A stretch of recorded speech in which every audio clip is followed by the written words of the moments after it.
morning, ladies and gentlemen. This is J.R. Moore coming to you live from deep in the mountains of the Missouri Ozarks.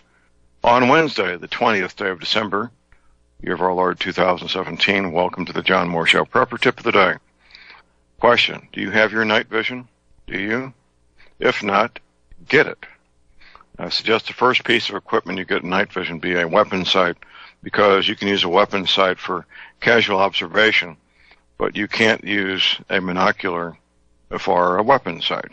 So if you can only afford one, you get a weapon sight first. That's your prepper tip of the day. You might want to check out Optics Planet. That's opticsplanet.com. They have an excellent selection of all kinds of optics, including night vision. Okay, we have a patient waiting in the green room, I hope. My friend Professor James McCanney. Professor McCanney is a credentialed astrophysicist. He has taught astrophysics at the university level at Cornell University. He taught mathematics at Cornell University. He's an advanced amateur archaeologist, prolific author, having authored 10 books with more on the way, and weekly radio talk show host. Good morning, Jim. Good morning, John. Excuse me. How am I doing here? Good sound? Your audio is okay. It sounds like you got a frog in your throat, though. Oh, I started out. Yeah, sorry. I hadn't talked yet this morning, so those were the first words out of my mouth. You need to do a warm-up. It sounds like a little warm-up to prepare for talking to 10,000 people. There we go. Yeah. All right. Question, John, on your prepper tip of the day. How much should people expect to spend for night vision? As much as they can afford. I know that's a flippant answer. You can get into entry-level night vision for a couple $100, which, as we frequently say, Jim, some night vision is better than no night vision at all. When you get to about the $1,000 level, you're beginning to get to more professional quality. Between 1,000 and 2,000, you get into genuine professional grade equipment that would be used by people who do this for a living in terms of night operations. But I've been encouraging you for several years, Jim, to look at the night sky with night vision. And as I sometimes tell people, Jim, it's like you've never seen the sky before.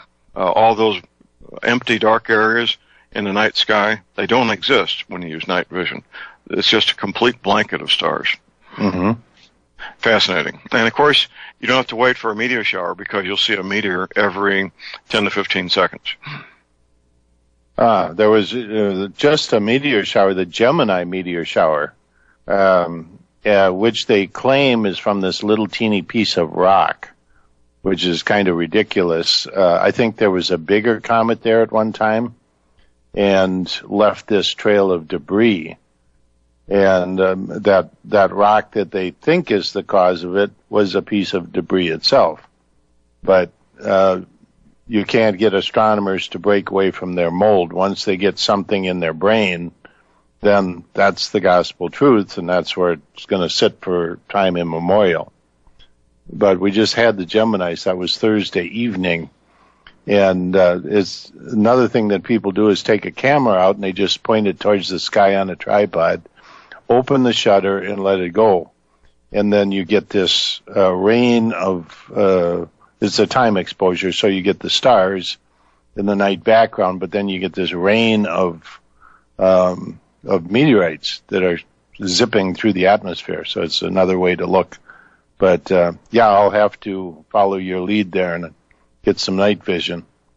Well, you'll be pleasantly surprised. The other thing is if there's somebody, say, around your house or there's something moving, then you've got the advantage instead of trying to turn on your light on the house, which usually blinds you from seeing anything. That's this one I should mention too. I used to talk about security, and people would put on these big blasting lights, excuse me, for security. And really, when you say you're coming home and you have your big bright lights on, you can't see anything. People could be hiding easily, and you're blinded. You've actually blinded yourself by having these big bright lights on. So bright lights do not give security. Well, I believe it depends on the situation. There are situations when there's vast open areas, for example, and no place to hide, where bright lights don't provide any concealment. So it does depend on the situation. But night vision is phenomenal. Anything involving transistors, resistors, diodes is getting less expensive and better and smaller as these years pass by, to the point where high quality equipment can be had for relatively little money. And it's certainly a major advantage to have night vision if you're dealing with criminals after dark. Right, yeah, because and that's when people that mode, that's when they go out too. They take advantage of people and their weaknesses, and they don't expect somebody to come out and be able to see them moving. That's right. Well, Jim, lots going on in the world. We had a 6-hour power outage at the world's busiest airport in Atlanta earlier this week. Amtrak, on its initial run, ran off the tracks at 80 miles an hour. The tracks were rated at going 30 miles an hour. And there's some mystery about why the brand new Amtrak run was being covered at 80 miles an hour when the track itself was only rated to 30 miles an hour. And of course, the issues with North Korea continue. The war drums are beating, and it's not a flight of fancy to be concerned that World War III could start in the Korean Peninsula, is it, sir?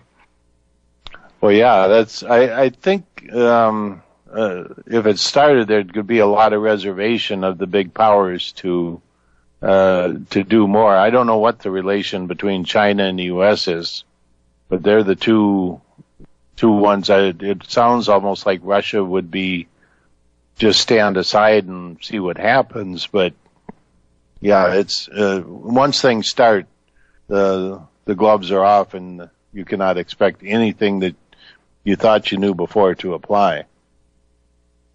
That's right. Well,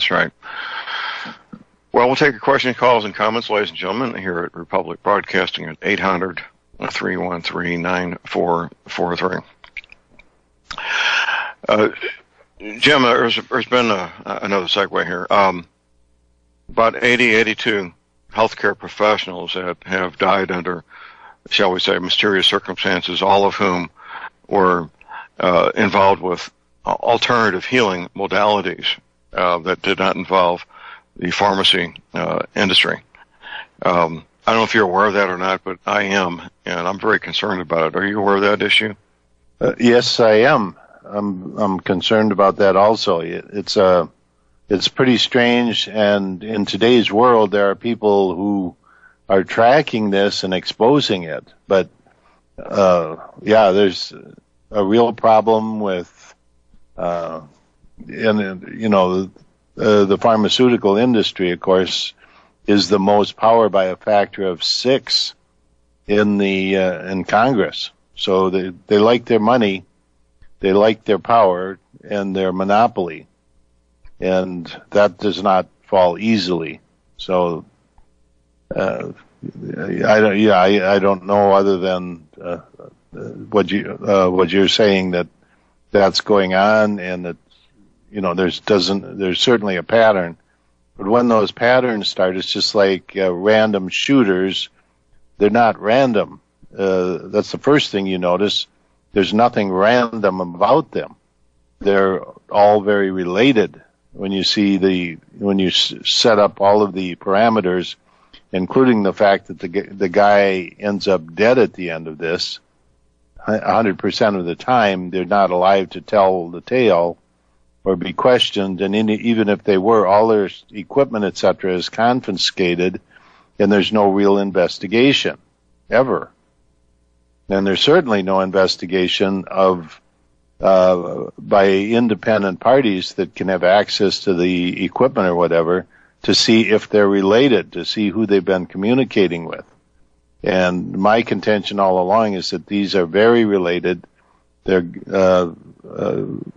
just to put a broad paintbrush, a CIA-related, like mind control programs, where they have these people sitting all over the place, and at the push of a button, you can have, a guy walk out and start shooting at any place in the United States, literally. Right. Well, that is a major concern, and people need to be aware of this. Jim, what's big on your radar screen this morning, sir?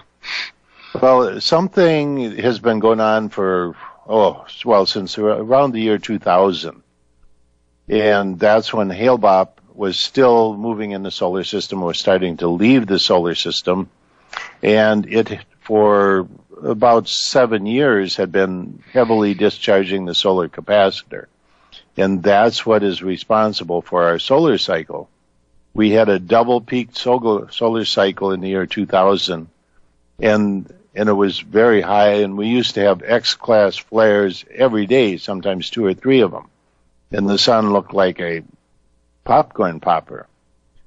Since then, the sun has diminished in energy. We've had periods of time for years without any sunspots at all, although they claim 260 days was the longest stretch. But they're counting just little surface blemishes as sunspots when they do that. But right now we're heading into a solar minimum that will probably be one of the lowest solar minimums in history. So people might ask, well, what does that mean? What it really means is the sunspots really don't have anything to do with anything. Because we still have weather, we still have severe weather, we still have pretty much all the weather we've always had without any sunspots at all. So what that tells you is that the scientists and other yahoos that have been running around talking about sunspots related to Earth's weather are completely wrong. And that's absolute proof of it. Well, Jim, that's pretty mainstream thought that sunspots have a direct effect on the weather here on planet Earth. That's very important information that you're getting out there, sir. Yeah, and so it's like El Nino. El Nino has absolutely nothing to do with our weather, and never did. It's what they could throw in along with everything in the kitchen sink, upper wind shear, everything else they could think of to try and explain why there was weather or why there was not weather of many kinds, including all the way up to hurricanes. So El Nino, La Nina were just names that scientists could use to continue to collect a paycheck when they absolutely had no clue what was really going on. Yeah.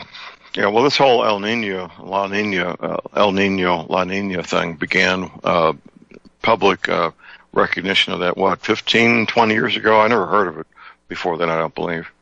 Right. Well, the El Nino was something that goes back hundreds of years ago, but it was the fishermen along the west coast of South America and up through Mexico and El Nino and the Caribbean, but primarily South America, the Pacific coast. And it was related to a rainy spell that lasted through Christmas. So that's where El Nino is the child. That's just a slang expression. And that is something that happens. There are times when it's just rainy and, back in the old days, it just was rainy. Well, someone tried to relate it to the surface temperature heating of the Pacific Ocean. And, which really, once they established that as alleged fact, then it stayed there, but it really has nothing to do with the heating of the Pacific Ocean. And the heating of the Pacific Ocean is surface heating. It doesn't come from below. It's not volcanic. And it's like the first top couple meters. And this can happen when you watch it happen. It's pretty strange, but the surface of vast areas of the equatorial Pacific Ocean can raise 1 or 2 degrees centigrade in a matter of hours all over. And then they said, this is due to the wafting of waves coming in from someplace. Well, that doesn't make any sense either. But what the real cause is we get these blasts of energy that come from outer space, and they make their way down to the surface of the Earth. And it's joule heating. It's like electrical heating. It's a broad electrical heating of the Pacific Ocean. And so that's what's going on. And it's a issue that happens around Christmas time, and or that time of year at least. But it's not related to the rain, and any weather that might be caused in the Pacific Ocean has to cross the Indian Ocean, Africa, etc., before it ever gets to the Atlantic Ocean. And they're trying to use this heating of the Pacific Ocean. Then they called that El Nino, which is totally false. And then they tried to relate it to hurricane production, which is totally false. So when El Nino didn't happen, then they said, oh, it was a cooling of the Pacific Ocean, and called that La Nina. And that has nothing to do with Atlantic weather either. So anyway, that's a little brief history of time there for... Well, the obvious question, Jim, is why do they engage in this disinformation? Well, because the structure here is there's some idiots in level 2 science that are very useful. Because if they can continue to talk about that, then they don't have to discuss the real issue, and that is that hurricanes and the foul weather in the Atlantic is caused by electrical conditions in the solar system, which again has nothing to do with sunspots, has really nothing to do with El Nino, and then they can continue to talk, or this last fall when we had a rash of man-made hurricanes, they could get the yo-yo meteorologists on TV to come out and say, oh, it's that warming of the Pacific Ocean. The hurricane will go out over warm water again and build up power, which is not true.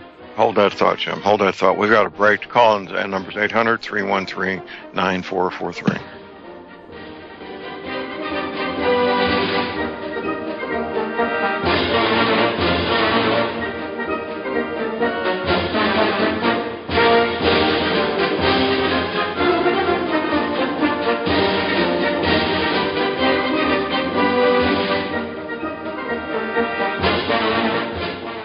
Ladies and gentlemen, J.R. Moore here. It's taken 3 years before I could offer the inter-shelter domes for sale. During those 3 years, several different governments and militaries were taking all their production. The inter-shelter dome homes may be just what you've been looking for to provide affordable, energy-efficient, permanent, and attractive housing. These dome homes are prefabricated units that can be assembled in a few hours by 2 men with a ladder and simple hand tools. Check out the photos of these dome homes built in the Arctic, on tropical beaches, in suburban areas, and in forests. All the details, many photographs, and the pricing of the dome homes are listed on the left-hand side of my homepage at thelibertyman.com. I think you'll find these homes are not only attractive, but they're energy efficient, and a bonus. You can disassemble them and reassemble them as many times as you feel you need to. Pretty great, huh? Something that's very, very unique.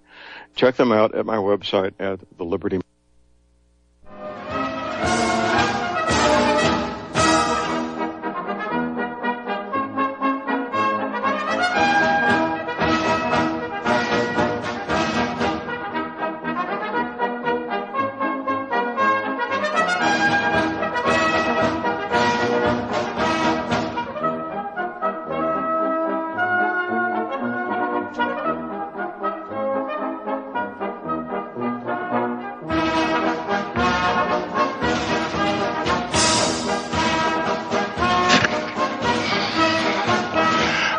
We are back, ladies and gentlemen. We're back. J.R. Moore here on Wednesday, the 20th of December, visiting with Professor James McCanney. His website's linked at my links page at thelibertyman.com.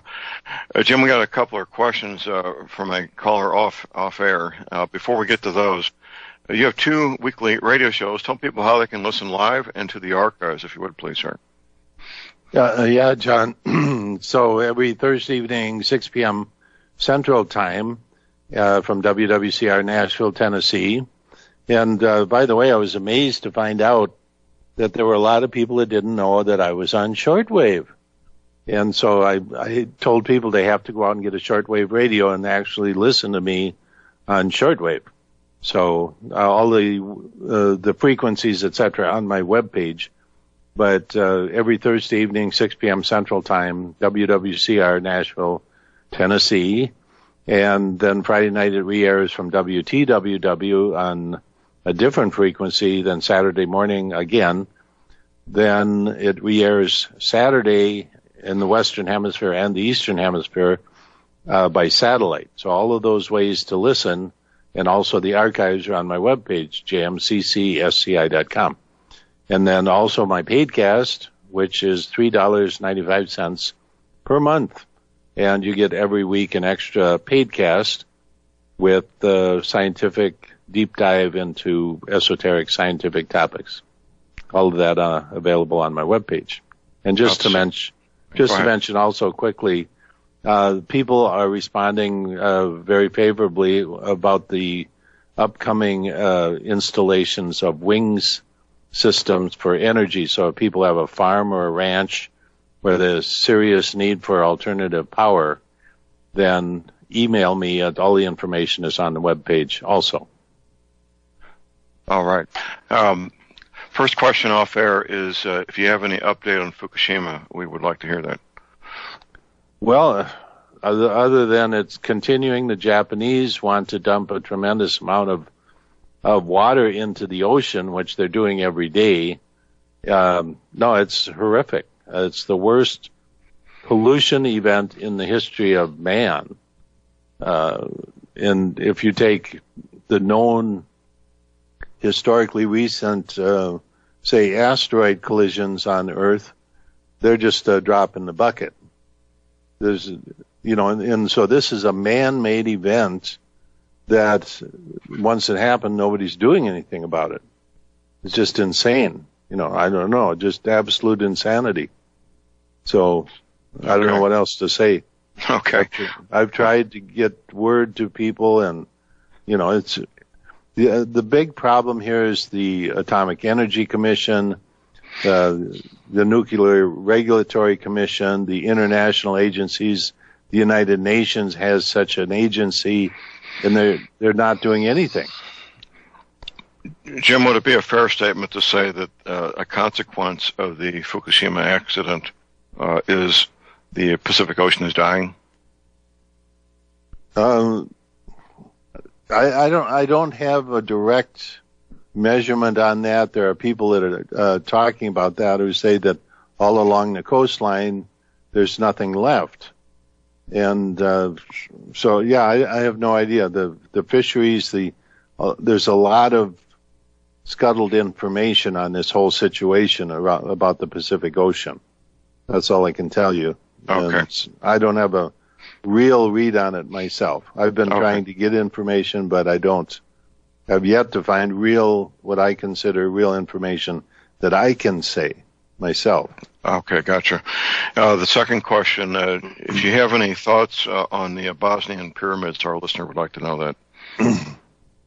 Actually not. What we've got are what are apparently man-made structures sticking out the side of a hill, and I believe they're still trying to excavate, but I've yet to see anything that would tell me that there's actually a building under there, a man-made building. And here's the problem. I've been to a lot of places where there are cyclic structures in geological formations. And just because you see a repetitive pattern doesn't mean it was made by man. A lot of them can fool you. So I don't know. I don't have an answer whether it's good or bad or it's real or not. I don't have an answer. I've never been there myself. It'd be nice. I'd like to go there someday and check it out, but I have not been there myself. So once again, I can't give you a solid answer on that. All right. Well, that's fair enough. We talked about that on my show yesterday a little bit, but it's a fascinating area of study, to say the least. Yeah, it is. Yeah, it is. Yeah. You have two forces. You have professional archaeology, which is walking blind, and then you have the possibility of other people misinterpreting natural structures, so, Right. yeah, I don't know where it falls. Right. Here's our bottom of the hour break. The call number is 800-313-9443. We'll be right back.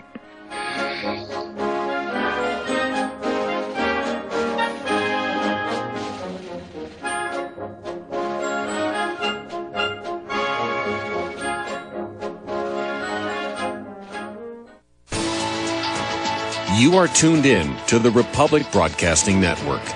Visit our website by going to republicbroadcasting.org.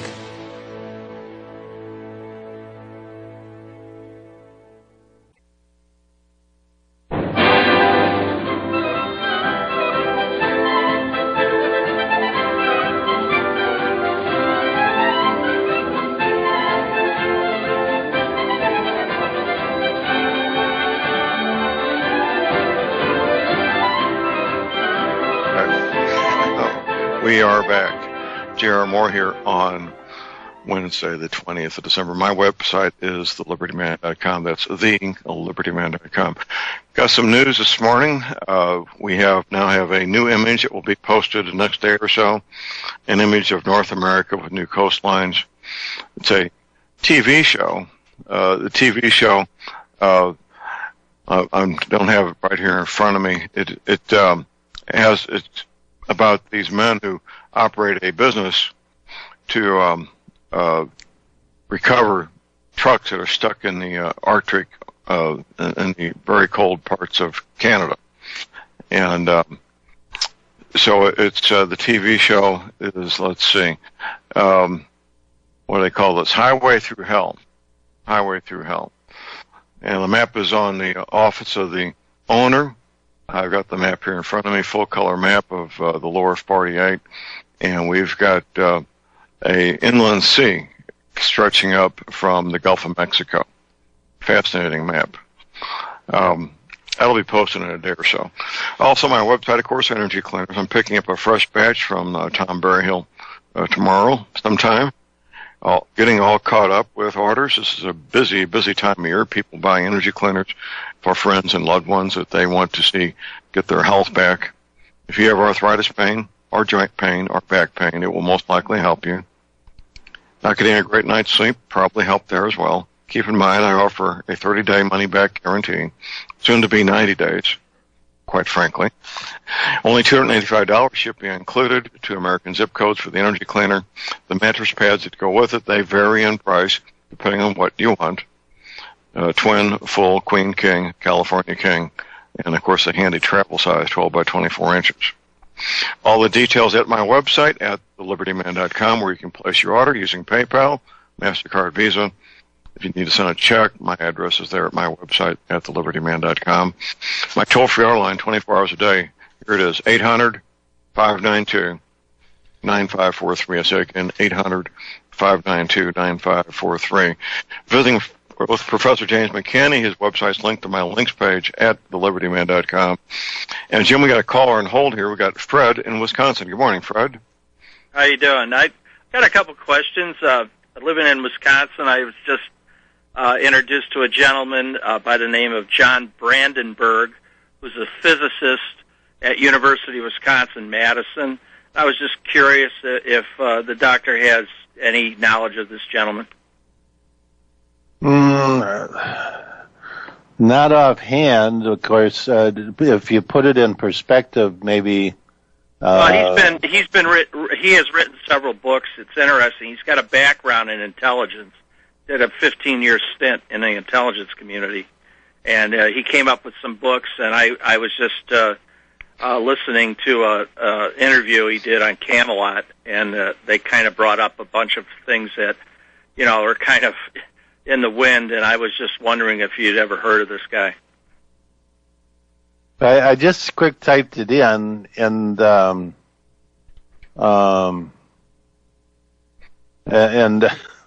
first thing that comes up is Rational Wiki, which is a total CIA-controlled webpage. It's like Wikipedia has become completely controlled by the CIA when it comes to science.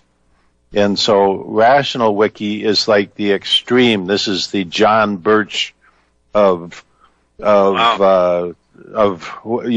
just the name itself tells you that they believe that they're rational. And there's no posting about me on Wikipedia, for example. They used to have one that was very bad, but all it did was send people to my webpage, and so I got some nice traffic out of it, and they realized that they were just helping me. And so now I officially don't exist in Wikipedia. But on Rational Wiki, I'm a crank scientist that, on, and just complete misrepresentation of anything I said. A Planet X nutcase, throwing in everything but the kitchen sink. So they say anything about Brandenburg there? Yeah, that's what I'm saying. When you type in the name, the first thing that pops up is Rational Wiki. Rational Wiki. And so anyway, that would tend to mean that he's rubbed somebody the wrong way enough to get a posting in Rational Wiki. I think that's exactly it, because in this interview, this guy started talking about stuff that blew me off the chair. I thought, wow, this guy shouldn't be talking about stuff like this. Oh, okay. I don't know where he's at or where he's going, but it's just that living in Wisconsin, and all of a sudden this guy's on the radar. I just wondered if, I listen to you guys every week, and I look forward to your show. And like I said, when I heard this, I figured I better chime in and ask about it. Okay. Yeah, and they totally destroy any positive work that you have done. But anyway, this does ring a bell now, that he was talking about thermonuclear war on Mars in the distant past.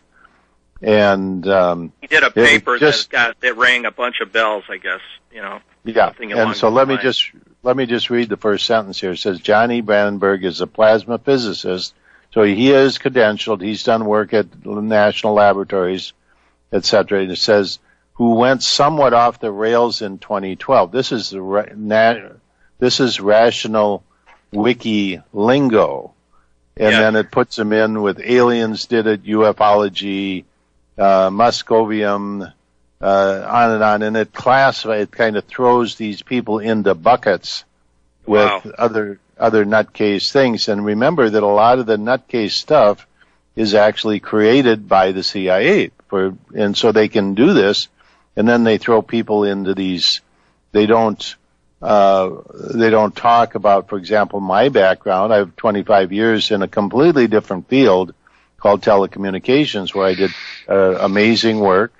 I worked in all of the time I was working, I was just completely under the radar, because they go after you. They go after your paycheck. They'll go to the company. Where you work. They'll say all kinds of things, and all of a sudden people start looking at you funny, and they go after you. Believe me. So I had to work all that time incognito, in a sense, and not talk about where, because that's your paycheck. That's where you get your living and other important things. But they, and that's of course what happened to me at Cornell. They just went right to the head of the department and said, you got to get this guy out of here. And I thank you for this information, and it's really amazing to me, and that's why I like listening to you guys. You always seem to come up with some answers, and thank you, and you guys have a great day today. Fred, thank you for the call. We appreciate it. Yeah, Jim, I've got a listing of Brandenburg's 3 books here on Amazon. The first is Death on Mars. Then we go to Life and Death on Mars, the New Mars Synthesis, and then last but not least, Beyond Einstein's Unified Field, Gravity, and Electromagnetism Redefined. So he's a PhD, by the way. And so, and he talks about some more work. It's called Kaluza-Klein theory, unification of the fields, and space propulsion, something that I've worked in. And when you get into some of these more esoteric areas of science that, it's really would be almost impossible to even talk about on the air, you don't know where successes are going to come from. Some guy wandering off into Never Never Land. Let me just explain. When you're on the edge of discovery or non-discovery, let me just mention back in the Middle Ages when Kepler and those guys, we view them today as great discoveries because what they were proposing made a lot of sense. But a lot of them also went through epochs where, like Kepler was trying to fit geometric forms one inside the other as a relationship between the planets and their orbits, and it didn't work. So hundreds of things were tried, and only a few of them made it through to the history books. So anyway, I don't know if you can slam people for believing in something or going off in a certain direction, because you don't know. When you're out in that never land of discovery, you don't know what's going to work.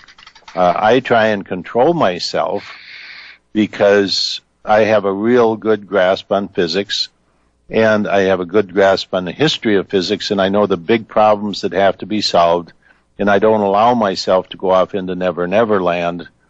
That I have a very good understanding of what direction I have to go, like solving the prime number problem. But it took me a lifetime to do that. Right. Jim, we got another caller on hold here. We got Paul in New Jersey. Good morning, Paul. Hello, gentlemen. With all due respect to Professor McCanney, you see, I have an issue because, for one, we always hear people who are against global warming saying that it's impossible for man to change the climate, and it's impossible, our CO2 isn't doing anything to global warming, etc. And yet, the people who believe that HAARP can alter or change a hurricane believe that, a transmitter over in Alaska aimed or configured to target the Gulf of Mexico can cause a hurricane to pick up trillions of tons of water. And if you measure that in wattage, picking up 1 trillion or 20 trillion tons, because that's the full amount of rain that rained from Hurricane Harvey, and causing the hurricane to build up and pick up that much water in weight from an antenna transmitting low power, not even that much power from HAARP. Okay. Let me stop there for just. Well, okay, Paul. Thank you for your call. We'll have Jim respond to your question there. Well, let me ask Paul something. Have you ever lit a fire with a match and had a big fire that you put more and more wood on, but you only started with a match? Have you ever done that? Is Paul still there? I guess we. I suspect he has. Yeah. We'll begin with that premise and move forward. Yeah, and so the other question is: have you ever, say, shot a gun, or seen somebody, or you're aware of it at least, where you pull a trigger, which is a pretty mild, source of energy. The firing pin, you're releasing a firing pin that has a spring on it. The firing pin hits, which still, by the way, doesn't have much energy in it, hits a blasting cap which sets off a charge that's really big and sends a cannon shell out the barrel. So these are called trigger mechanisms. So if you understand what really causes hurricanes, you're not creating all the energy that picks up megatons of water. You're releasing already existing sources of energy, and that's when I was working with Russian scientists. And by the way, nobody uses HAARP anymore. It was not a very successful technology. What they actually use now are laser satellites that release the energy in the ionosphere. And that's what Tesla was doing, and that's actually a good segue from what we were talking about originally, that the idea that El Nino or La Nina somehow creates hurricanes is preposterous, but that's standard science, preposterous stories. The issue with creating weather is you don't generate the energy in the hurricane. You simply have a trigger mechanism that is part of the natural process, and you enhance it. With a very small amount of energy, you can enhance a hurricane. And I learned how to do that, and I worked with the Russian scientists, and that's what's being used today are laser satellites, not HAARP. But anyway, that's a little bit fill in the Jim, blank. I gotta follow up on that. It's not really, it's somewhat related, but not directly. A woman I work with here locally, she says her grandfather's barn had what appeared to be 2 lightning rods, one at each end of the roof of the barn. When I say appeared to be, they weren't lightning rods. They actually collected electricity and made a light in the interior of the barn. You ever hear of such a thing? Well, let me explain something. Atmospheric electricity, there's a difference between voltage and power. And a lot of alternative energy people get mixed up with this. But you can probably get enough energy out of the local atmosphere at certain times to maybe light a small light bulb, a small one. Right. And so he was not lighting up the barn like the, like the Empire State Building. Well, no, not like a football stadium, no. But some light's better than no light at all, isn't it? Exactly. When you're moving around a barn, and it's certainly probably much better than having kerosene lamps, as Mrs. O'Leary found out. But anyway, of course, would it be a way? No, I'm trying to. I don't understand this myself. If it was collecting electricity 24 hours a day and storing it in a battery, and you only needed it for 1 hour a day, then you would have a little bit more electricity to make use of, wouldn't you? Right, but collecting and somehow building his own inverter and all of that seems a bit difficult to imagine. So hard to say what he really had under the hood there. Right. I imagine it'd all be DC. I doubt there'd be any inversion. It was probably all DC. Probably all DC. Yeah, maybe he jerry-rigged a flashlight. And yeah, if you're in a dark place and there's not much light, it's still good. Your eyes will adapt. And, you could feed the pigs and clean out the trough and milk the cows and do just fine. So something else that fascinates, I don't recall if you and I have talked about it, is earth batteries, which experiments began with those in the 1840s, where you take dissimilar metals on a north-south axis in moist soil and generate electricity with earth batteries. Mm-hmm. Fascinating area. My friend Tim Spencer, you've talked to Tim, I know.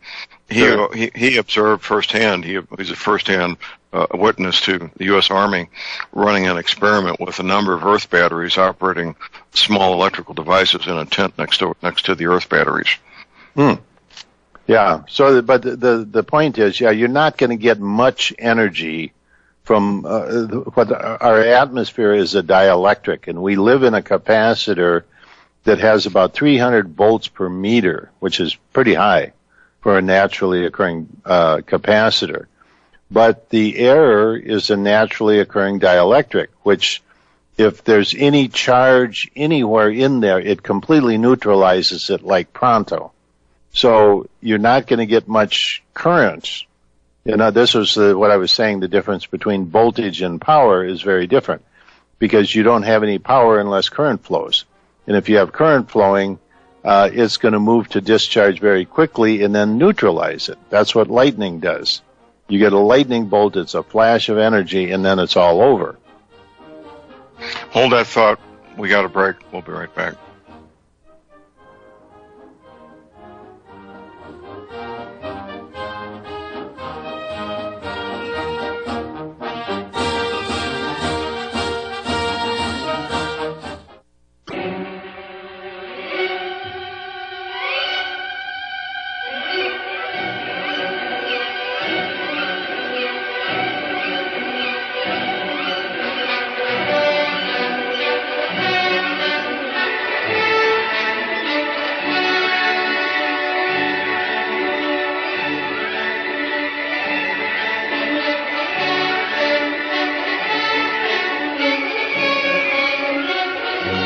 All right, we are back, ladies and gentlemen. We're back. J.R. Moore here on Wednesday, the 20th of December.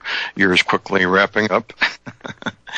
Visiting with Professor James McCann. His website's linked to my links page at thelibertyman.com. Jim, we got about 3 minutes here to get out whatever you need to be getting out today, sir. It's interesting. Tomorrow I'm going to be the host on the Power Hour. It's in the afternoon now. I think it's 3 p.m. Central Time.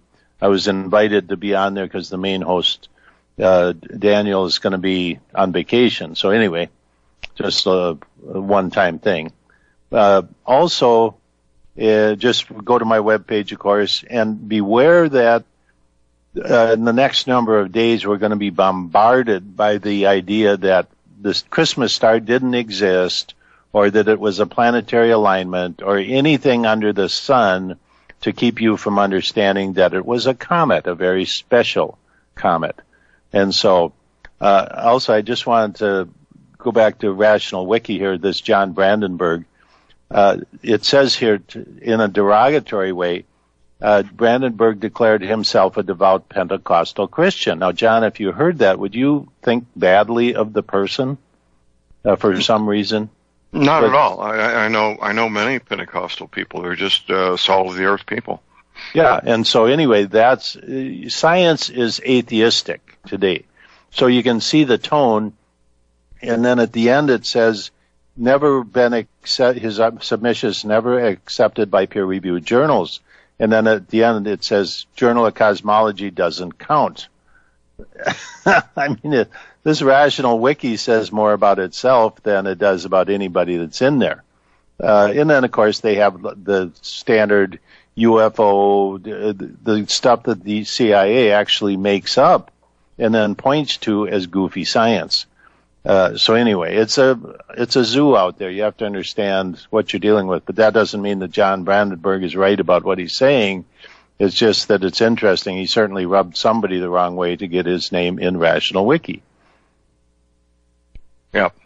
And he's a standard scientist. I mean, he's got a PhD, went through the school, got the paper and the official paper and badge, and now is saying something that people don't want him to say. Yep. Well, all that does is lend credibility as far as I'm concerned. Yeah, exactly. Anyway, well, we're going to get chopped out by the music here. So, John, we are. Merry Christmas to everybody. Thank you, sir. Thank you. Merry Christmas to you, sir. Look forward to having you back next Wednesday. Yep. Okay. That's Professor James McCanny. His website's linked on my links page at thelibertyman.com. All right. At top of the hour break coming up, we're going to open lines this second hour. The call number is 800-313-9443. 800-313-9443. What a year it's been. The Donald being elected president. How about that? Stay tuned. We have to back up.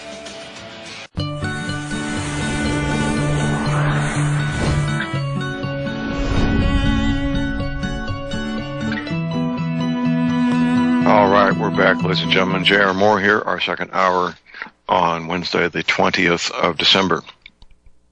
Prepper tip of the day, it's a question. Here's the question. Do you have your night vision? Question mark, do you?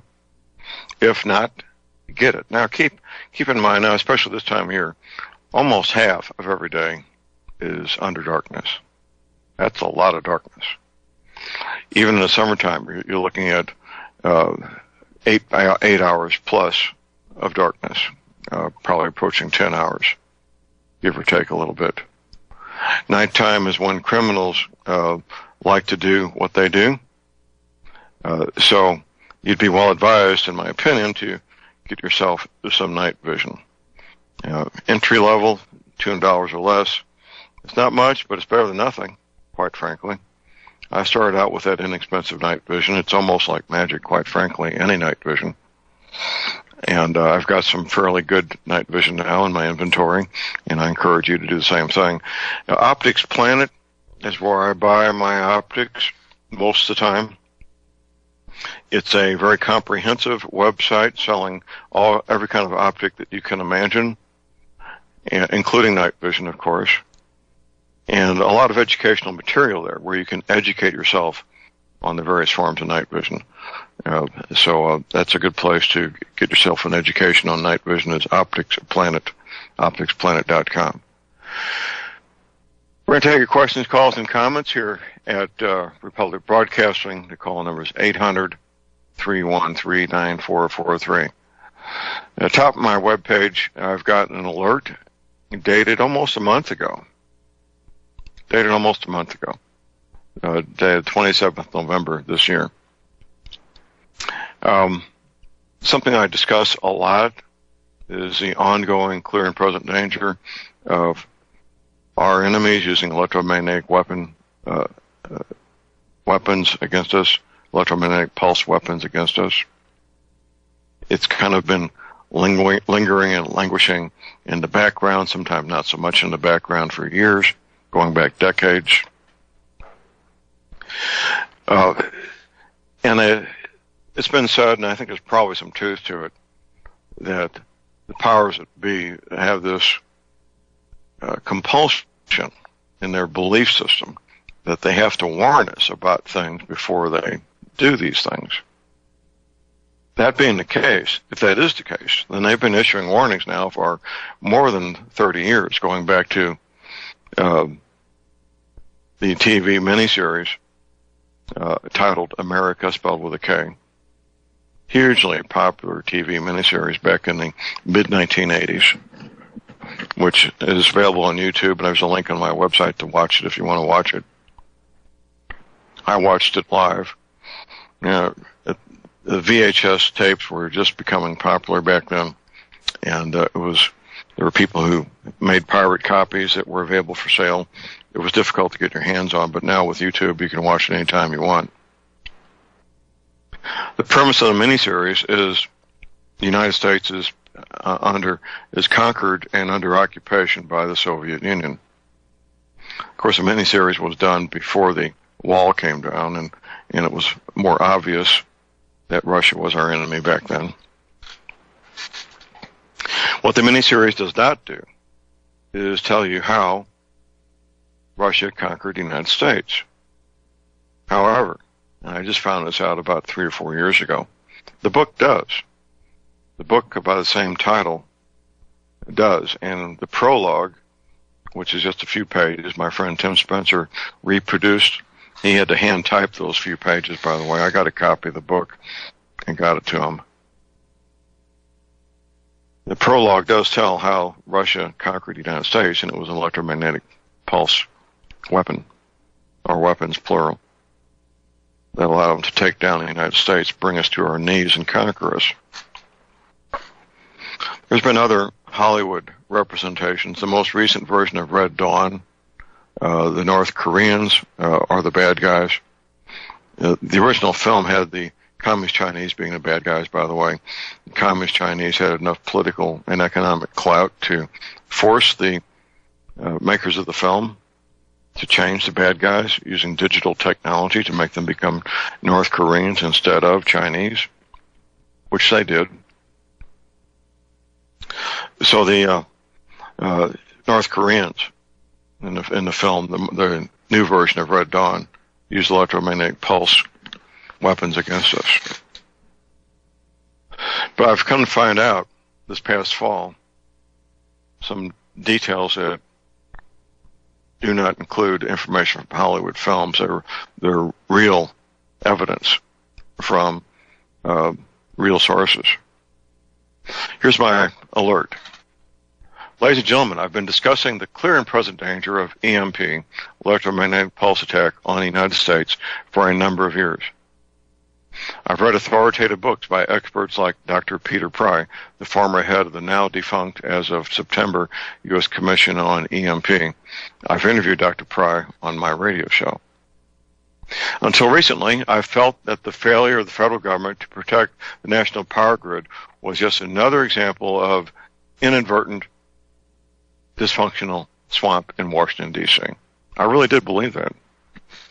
However, upon further reflection, I have concluded that the failure to protect the national power grid is by design and with intent. I've recently learned that officials in the Obama administration were actively blocking any possibility of the recommendations of the EMP Commission being successful. That report, 208 pages, released in 2008, is a free download at my website. As most of you know, I've been a homicide detective most of my adult life and an intelligence analyst before that. By both education and profession, I'm trained to find evidence, analyze it, and make conclusions based on that evidence. Based on the evidence I found, I can come to no other conclusion other than the complete failure to protect the national power grid is by design and with intent. The goal being to prepare the USA for a successful invasion by our enemies, that being the Russians, the Chinese, and their allies. With all the above in mind, there are a couple of unknown, at least to me, they are unknown. Here's the unknowns. Number one, does President Trump plan to move forward to protect the national power grid? Number two, if so, will he be able to do so in time?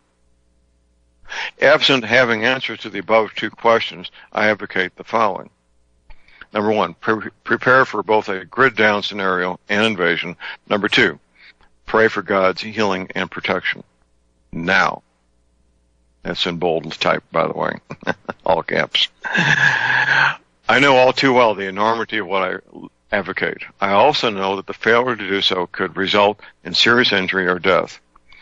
My recommendation of becoming part of a hobby farm, that being a self-sufficient 100 miles or more from a major city and 800 plus feet above sea level, holds true.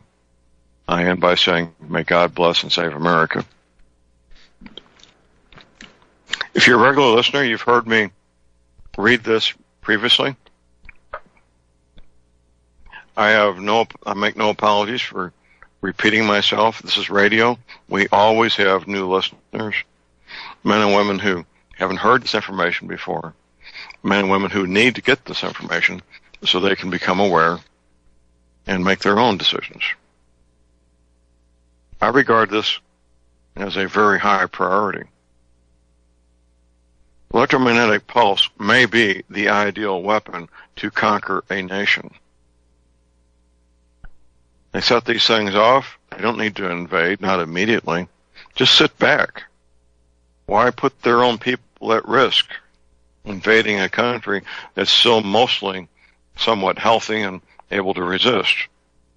All they need to do is sit back, for about a year, and 9 out of 10 Americans are going to be dead from disease and starvation and so forth. 9 out of 10. Leaving that 10% behind that will be not terribly healthy for the most part, not able to organize any resistance of any consequence. That's when the invasion would come. If I was doing it, that's what I would do. I would wait till 9 out of 10 Americans were dead, then I would invade. Given the size of the combined forces of Red China, Russia, and North Korea, I wouldn't be surprised if the invasion came fairly quickly so they could seize control of certain assets before those assets became compromised. I wouldn't be surprised at all. No, it's going back to 1912 in Europe. Europe had a high level of civilization in 1912, of technology and art, culture, so forth. Europeans at the time thought that another widespread, barbaric, brutal war just could not happen in Europe, which was so highly civilized and cultured back then. Well, how wrong that proved to be. How wrong that proved to be. Fast forward a century. Most Americans believe that the communist threat is over, and they're supposed to. What's taken place since 1989, 1990 with the alleged collapse of communism has convinced the most Americans that that is the way the world is set up right now. We have no major enemies. Nothing could be further from the truth. The goals set forth a century ago by Lenin have not changed. That's international conquest of the world. To have Russia, and of course China would be part of it, have international communism dominate the world, rule the world, economically, politically, militarily, culturally, every way you can imagine. They're probably going to make use of Muslims to help achieve their goal. And when they're done with the Muslims, they'll just kill them off.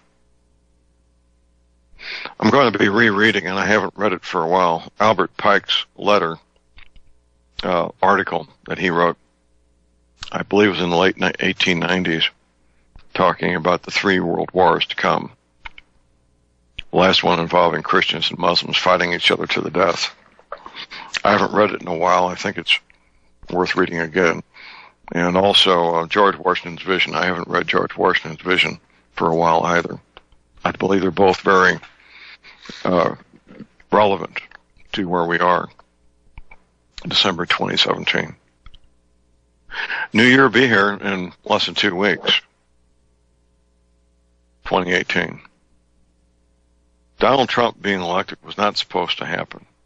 I'm here to tell you, Donald Trump was not supposed to be elected President of the United States. The people behind Hillary Clinton, they thought that their vote fraud in the counties, it was about 10 counties where they had all the vote fraud, would be enough to win the popular vote. Actually, it wasn't, but it appears to be so. Most people believe that. Professor McCanney's analysis is that Donald Trump also won the popular vote as well as the Electoral College. So they defrauded the popular vote immensely in those counties where they had the ability to do so. And thank goodness for the Founding Fathers' brilliance of creating the Electoral College. It saved our bacon. The Electoral College did literally save our bacon a year ago last month. Donald Trump is the real deal. He has his flaws. He's a human being. There was a blip in the news cycle for about 3 days about him consuming Diet Coke. Well, I regret that he does on one hand, but that's not a sign of mental illness. It's a sign of him probably having an addiction to Diet Coke, as many people do, that once they've consumed it long enough, it does become a physical addiction, unfortunately. Kind of a humorous side note. Donald Trump will do the right things for the right reasons to the best of his ability. This FBI investigation, Robert Mueller, and so forth, alleging collusion. There's no such crime, by the way, as collusion. It doesn't exist. All they're finding is that after he was elected, close communications began with all foreign governments. I doubt there was much with Zimbabwe, but the major governments, as soon as the Donald was elected, communications commenced with the major governments, with his transition team, and that's supposed to happen. That always happens once a new president has been elected and will be taking office in a few weeks. So that's what they're not going to have anything. That's going to fizzle out. That whole Robert Mueller investigation is going to fizzle out and not amount to a darn thing. It would be tough. President Obama had 8 years to appoint traitors, Quislings, Muslims, to high places, high enough that they in turn could also appoint their own traitors and Quislings and Muslims underneath them, hundreds of men and women scattered throughout the various federal agencies that need to be found and fired, quite frankly. I was never a fan of Donald Trump when he had his TV shows out. In fact, I never watched a single one of his TV shows. It was nothing I was interested in. I haven't had television for 13 years or so.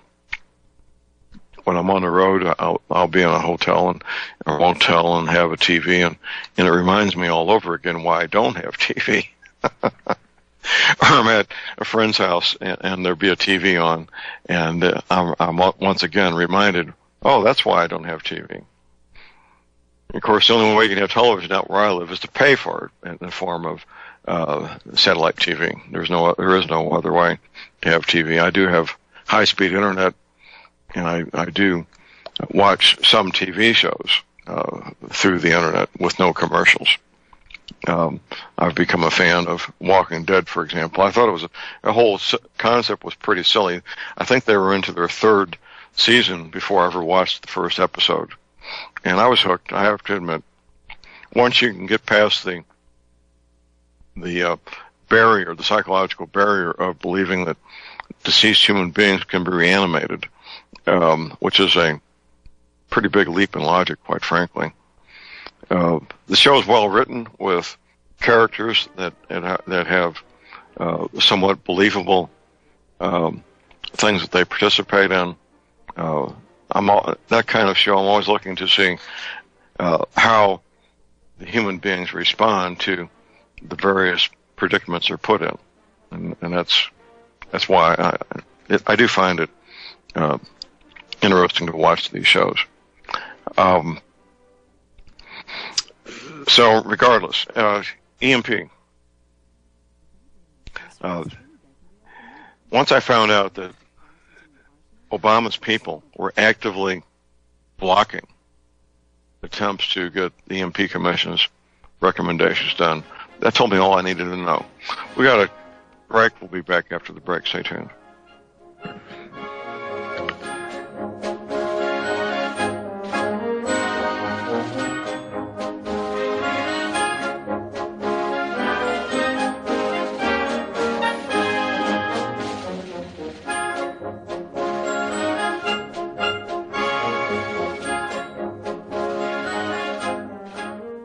Ladies and gentlemen, J.R. Moore here. It's taken 3 years before I could offer the inter-shelter domes for sale.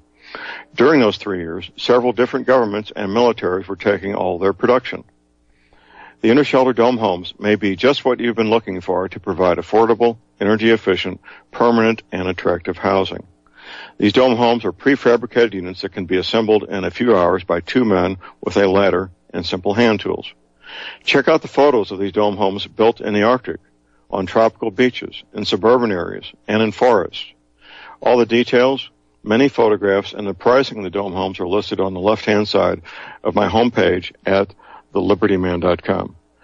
I think you'll find these homes are not only attractive, but they're energy efficient, and a bonus. You can disassemble them and reassemble them as many times as you feel you need to. Pretty great, huh? Something that's very, very unique. Check them out at my website at thelibertyman.com. Thank you.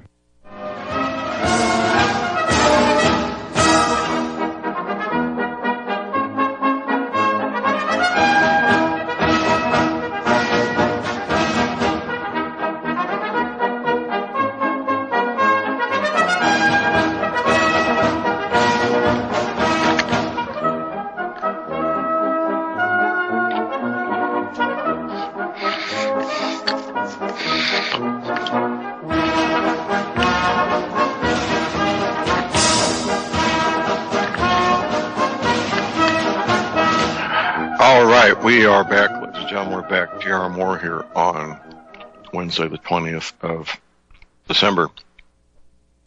I was just looking at my paper. It's free download at my website. It's the first product I sold on my website, by the way. I was selling them for a couple of bucks a piece. My paper titled No Need for Panic, originally written before being edited and added to January 20, 2006. January 2006. So we're looking at, oh my goodness, 12 years ago. 12 years ago. Yeah. The paper has stood up to scrutiny, and it stood the test of time. And there's a bibliography at the end of it, by the way. It's 17 pages with a bibliography at the end of it. I started writing the paper in the fall of 2005. As a private communication for my brother and brother-in-law, knowing full well, first of all, that it was the right thing to do, and second, that they would not pay heed, which both turned out to be true. EMP, nationwide EMP grid down. Now, there's three national power grids: East Mississippi, West Mississippi, and Texas. Nationwide EMP power grid down would mean going back to the 1890s in terms of technology without the infrastructure of the 1890s. Now, in the 1890s, we had a fully functioning infrastructure where food was grown and packaged and distributed all over the country. Manufactured goods were manufactured, packaged, and distributed and sold all over the country. We had a functioning Army and Navy and Marines. We had police forces. We had a complete health care system nationwide, such as it was. And cities had running water, flush toilets. My great-grandfather was a plumber back then, by the way. They had gas lights. Some places had electricity. All kinds of goods were manufactured and transported all over the country. None of it used internal combustion engines. Internal combustion engines were mostly experimental back then, and the few that were around didn't amount to much. We had steam power, animal power, wind power. That's what we had back then. And everything worked because we had a complete infrastructure based on those three things: steam power, wind power, and animal power. And of course, people power. That's all. That infrastructure's all gone. There's a few steam locomotives here and there, mostly in museums. Sometimes they're tourist attractions. Steam boats here and there. Once again, they're oddities, tourist attractions. Animal power, well, I know in the state I live in Missouri. Missouri is the biggest horse state in the country, by the way. More horses than any other state in the Union, which some people might think it would be Texas or Oklahoma, someplace like that, but it's Missouri. Going back to the 1890s, with that infrastructure being gone, means 9 out of 10 Americans will be dead in a year or less.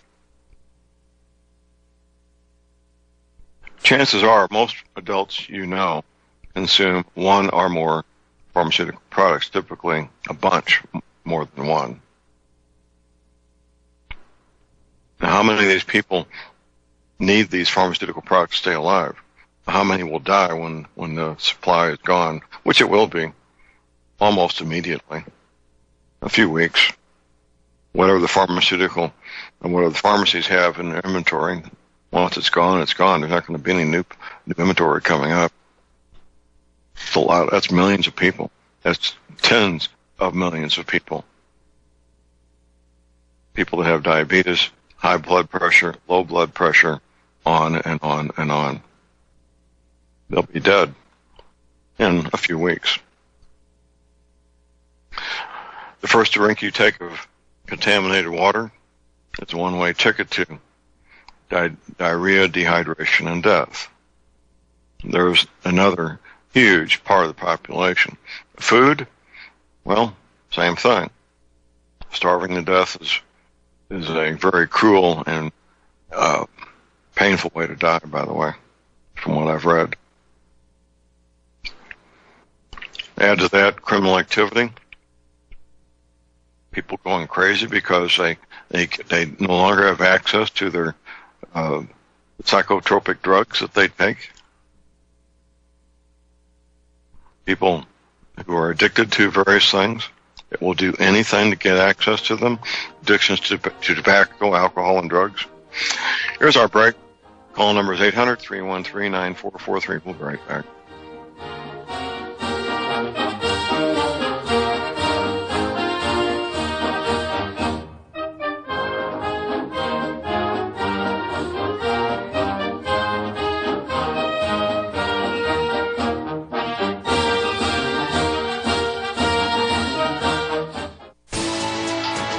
You are tuned in to the Republic Broadcasting Network. Visit our website by going to republicbroadcasting.org.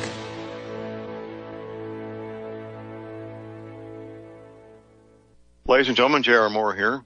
We're continuing our Energy Cleaner promotion, which began August of 2016. In this promotion, you get to buy an energy cleaner, $70 off retail, and a mattress pad 10% off retail.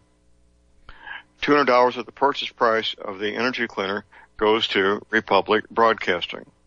This is a great way to help get energy cleaners out to people who need them and have some financial issues to deal with. And, of course, a great way to support Republic Broadcasting. Here's what you do. Send in a postcard. My address is John Moore, P.O. Box 201, Davidsville, Missouri. We pick a postcard every 2 weeks. If your postcard is drawn, you get the chance to buy the energy cleaner, $70 off retail, and 10% off the mattress pads. Put your name and your address, your telephone number, and your email address on the postcard, and we wish you the best of luck. Thank you.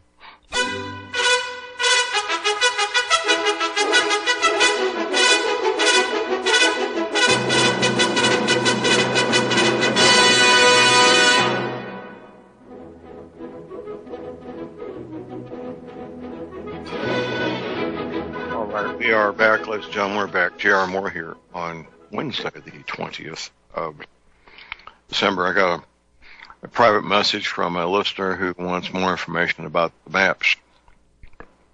She might be listening right now, a listener named Lorraine. Good morning, Lorraine. There's a map, the Navy map is in my article entitled No Need for Panic, free download at my website. It's also on my DVD for sale at my website titled Global Warming, What the Government Isn't Telling You. The real Navy map, the one that pops up on Google, if you do a Google search for Navy map, is actually done by the psychic Gordon Michael Scallion. It's his map. It's not the Navy map. So I'll be calling Lorraine here after the show to give her this information in case she's not listening live, so she can get that access to that map.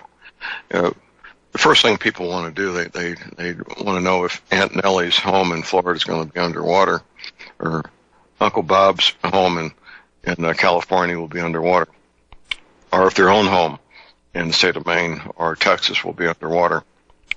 That's not the point. I mean, obviously those are good questions, and people deserve good answers on one hand. On the other, not being flooded is only part of the problem.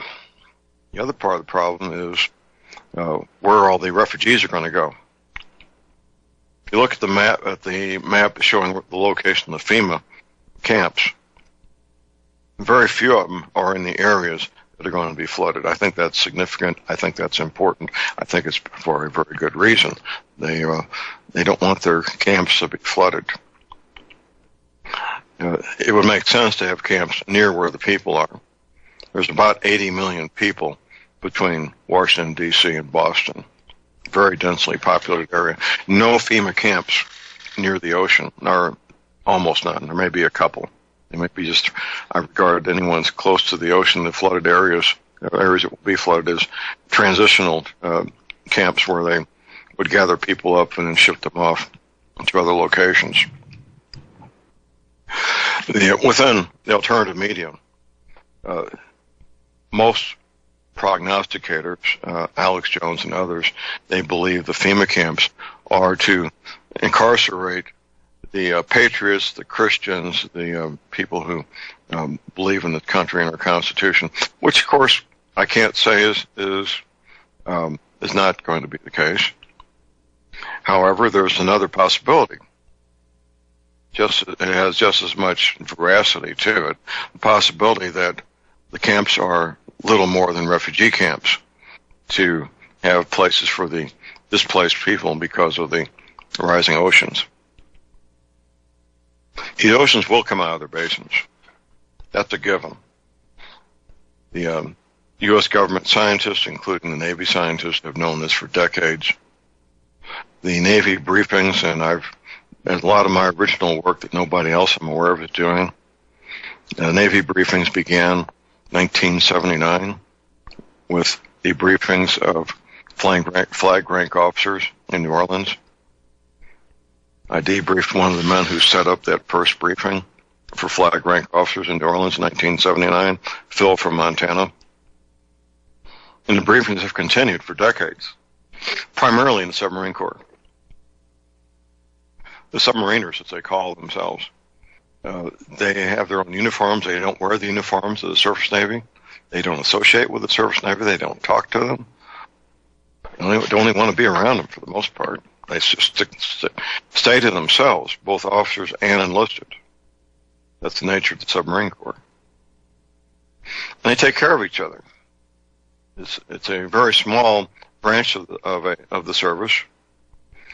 And the high-ranking officers, they all know each other on a first-name basis. There aren't that many of them. They become friends, lifelong friends. The men assigned to the submarines get to be pretty close also, because you realize in your training very quickly, when you're training to be a submariner, that everybody's life is dependent on everybody else. That's how critical it is to be on board a U.S. Navy submarine, or any submarine as far as that goes. Very critical. So yes, they take care of themselves, they look out for each other, and at these briefings they're told, gentlemen, during your lifetimes, not your children's or grandchildren's, during your lifetimes, these oceans will come out of their basins, flooding all coastal areas worldwide. And when it comes time to retire, you just might want to retire to one of the known safe havens, one of them being the Arkansas, Missouri Ozarks. And thousands of Navy veterans have done so. Thousands. So these two threats of electromagnetic pulse attack and violent climate change are two of the things I focus on a lot. One does not preclude the other. The powers that be, including the Russians and the Chinese, they have a goal. Their goal is to get as much done as they can before the violent earth changes stop them as well. They're making their preparations. Russians, Chinese, United States. Most of you listening to me have seen the photographs of these massive, beautiful, unoccupied cities built out there in the desert of China, where nobody wants to live out there. Some of the harshest, driest, worst places on the planet to live. Why would you build massive, brand new, multi-billion-dollar cities in such a place? Well, how many choices do you need? How many guesses do you need? They built them because they have no choice. These aren't jobs programs. Come on, people. Chinese are very smart. They don't need to build beautiful brand new cities for billions of dollars out in the middle of nowhere for jobs programs. No, that defies logic. They built them because they have no choice.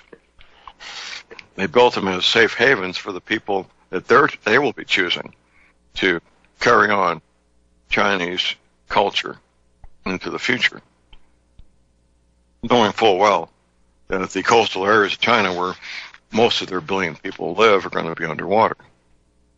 They know that. When I was running for Congress in 1996, I recall seeing news articles about the Russians building massive underground cities in the Ural Mountains. Well, the Cold War is supposed to be over. Why are they doing such a thing? That doesn't make any sense. The Russians are smart people. Why would they spend billions of dollars building massive underground cities in the Ural Mountains? It made no sense in 1996. I know perfectly well now why they did it. They built those massive underground cities in the Ural Mountains to protect the people that they want to protect when the violent climate change and earth and rising ocean levels come upon us. These events are already happening, by the way. There's a link at my website. If you go to thelibertyman.com, there's a link to the U.S. Navy website showing ocean surface temperatures. They have a new map published every 24 hours showing ocean surface temperatures. Let's see if I can find it. I haven't looked at this for quite a while. There we go. Current Navy map. There was a little article I wrote, and then there should be a link there. Current Navy, here we go. Current U.S. Navy sea surface temperature. And there it is. They haven't published a new one. This is yesterday's map, 19th of December. You can see the Gulf Stream coming up the east coast of the United States. Gets to about Cape Hatteras, North Carolina, starts going east by northeast towards the British Isles. Doesn't go out very far, just a couple 100 miles, and it ends. No more Gulf Stream. No more Gulf Stream going all the way across the Atlantic Ocean.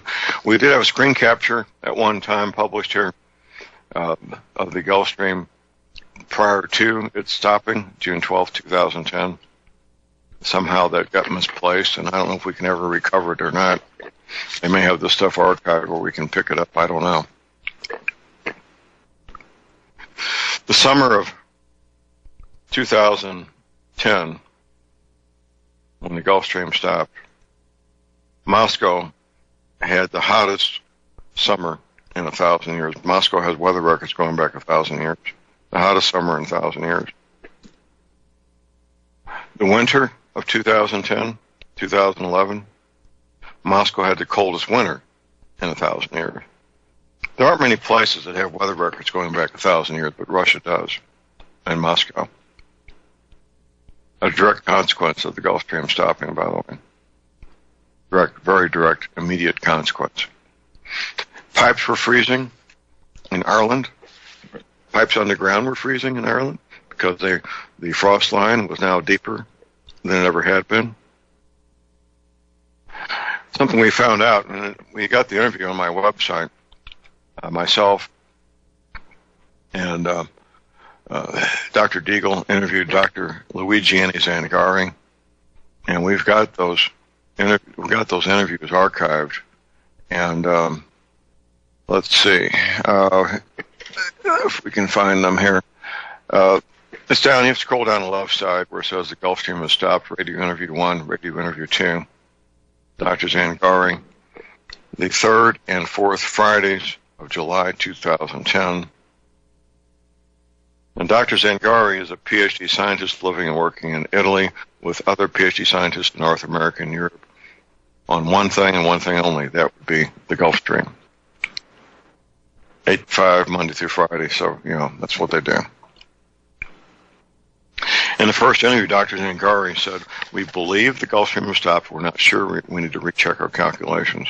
The second interview, the last Friday of July 2010, he verified and confirmed that the Gulf Stream had in fact stopped June 12, 2010.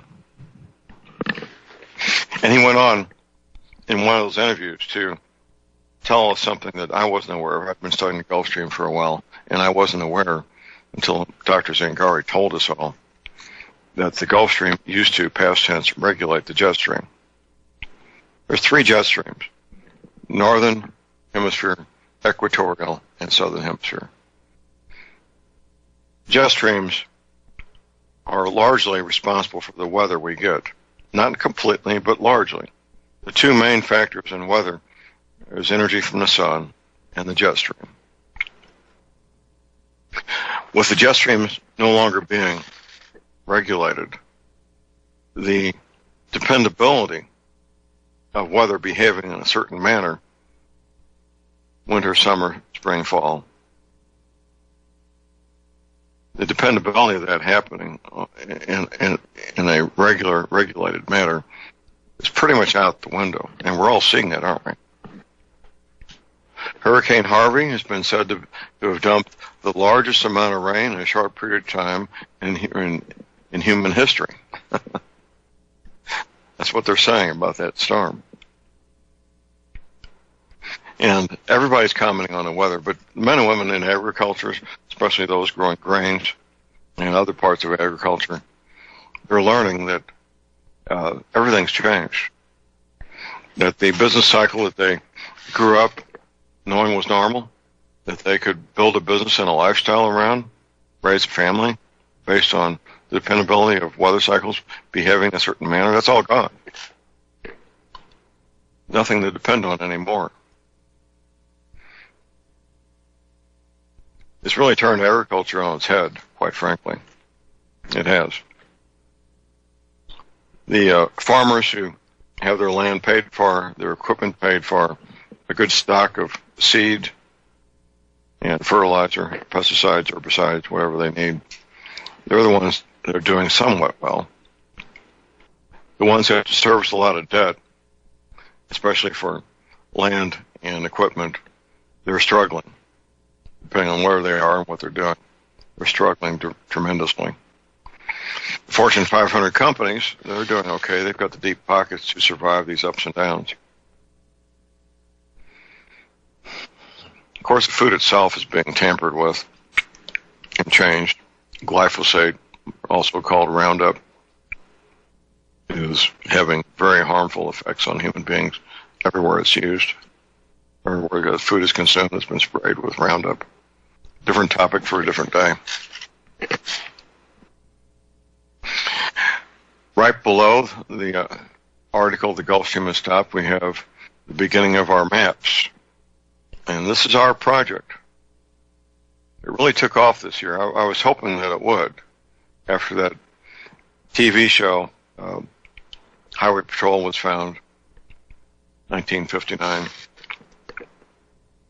My belief at the time has proven to be correct. There's going to be dozens of TV shows and movies showing continents with new coastlines. The most recent one's going to be posted in the next day or so. Highway Through Hell is the title of the TV show. It's about men who rescue truckers up in the frozen north of Canada in the dead of winter.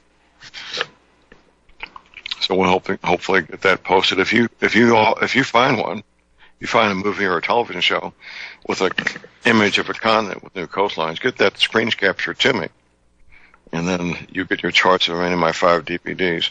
The gentleman who found this most recent one, he's also found some in the past. He's building up a collection of my DVDs, and God bless him, I'm glad he's doing so. It's a lot of fun.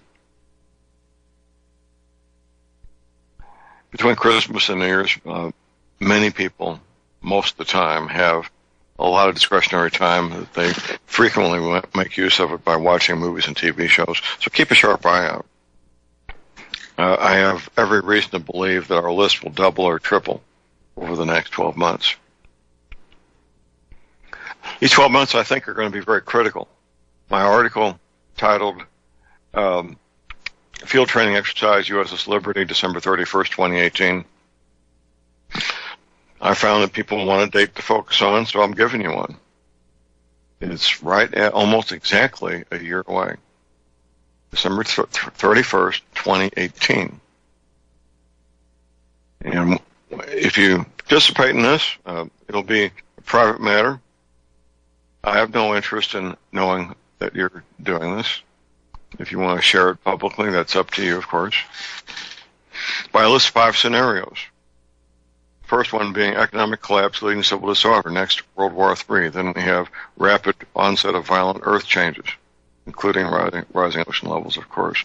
Then we go to widespread terrorist attacks, and last but not least, natural or man-made EMP.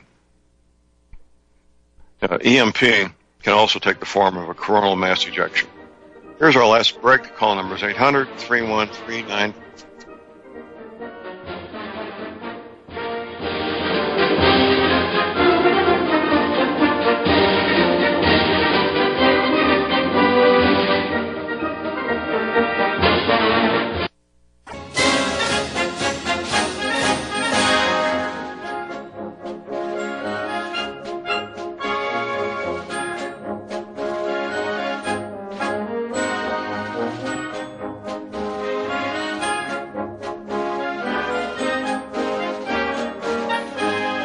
We are back, ladies and gentlemen. We're back. J.R. Moore here on Wednesday, the 20th of December.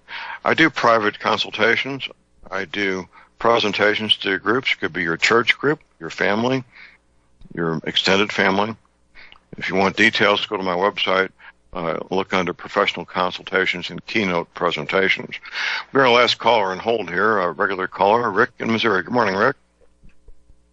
Good morning, John. I know we only got a minute. I'll try to go quick. I saw something with respect to your comment about the preparedness exercise. I watched a very, very interesting video by a guy called the Dollar Vigilante. And while he is a young man, he seems to be fairly clever. And he did mention something I thought was very interesting. I'm reasonably disturbed by the prospect, well, I should say, by the fact that the Wall Street has produced a derivative for the cryptocurrencies, and I don't think there's any doubt as to what they're planning with regard to it. But it was fascinating that back in '88, they, from the Globalist magazine, said get ready for a world currency, and they predicted by 2018 they would have one. Now they're suggesting that the scenario is that they will run Bitcoin up to about 80,000, or about the same as the .com collapse, and then collapse that, and then use that as to usher in a one world crypto, which I thought was an interesting idea. But so you do have maybe the date you selected is a good date. Well, it's a date, and it gives people something. It gives people something to focus on, and having something to focus on can be a good thing for many people. Oh yeah, I was going to say move it back to June there. Well, okay, good show. Thanks, I appreciate it. Thank you, Rick. We appreciate the call. Okay, bye. I've been to Mississippi twice this year, doing some presentations down there. I expect to be going back to Hattiesburg sometime in the next month or two, January, February. It's up in the air at the moment. And of course, I was in Prague, Czech Republic, this past July speaking. That was certainly the opportunity of a lifetime for me. And I'll be glad to come to your neighborhood and do a presentation for your church group, your private group, your family, whatever you want. And that's, I really like getting out and doing these things.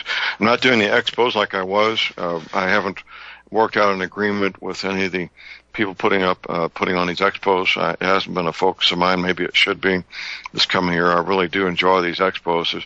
For me, they're big social events. And I meet men and women that I would never, ever meet otherwise when I go to these expos as a speaker.